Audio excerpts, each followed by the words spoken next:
Gravity Rush was a fairly early Vita game that I liked quite a lot, and now it's got a new life breathed into it with this HD remaster.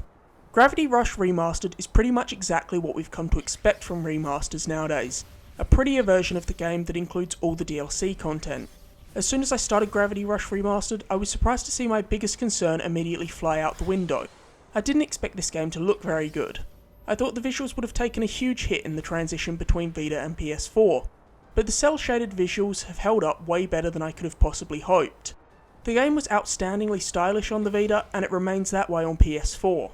The only issue with the visuals is the mediocre draw distance, which wasn't really that noticeable on Vita, but on the PS4 it stands out like a sore thumb. But how does the gameplay hold up? Pretty well, with the exception of the same issues that were present in the Vita version, namely the camera. During traversal, the camera's fine, seeing as you have free reign over it, but the second you get into combat and lock onto the enemy, you often feel like you're fighting against the camera, which is a total shame because aside from the camera issues, the combat in Gravity Rush is actually very good, and protagonist Kat's animations look great as she hurdles towards an enemy with a gravity kick.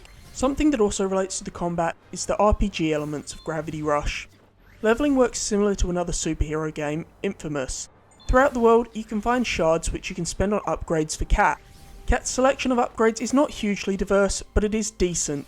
You can also upgrade Kat's gravity powers in a couple of different ways. To start with, you can enhance her basic gravity abilities.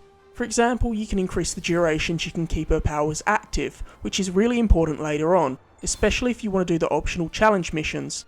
You can also make Kat's combat abilities far stronger, through increasing how much damage an attack like the gravity kick does.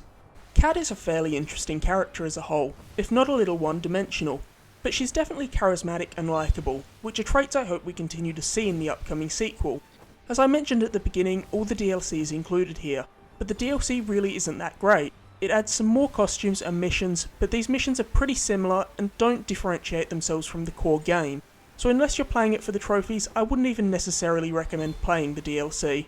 Gravity Rush also deserves kudos for just how unique it is. The idea of a superhero who manipulates gravity is really cool, and hopefully can be further refined in its sequel. Gravity Rush still feels very much like a handheld game.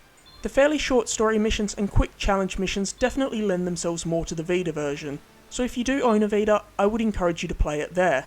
But if you don't, this is still a good way to experience this very novel superhero game. I'm giving Gravity Rush Remastered a 7. If you enjoyed this review, please like and subscribe for new reviews every week, including a review next week for Naruto Shippuden Ultimate Ninja Storm 4.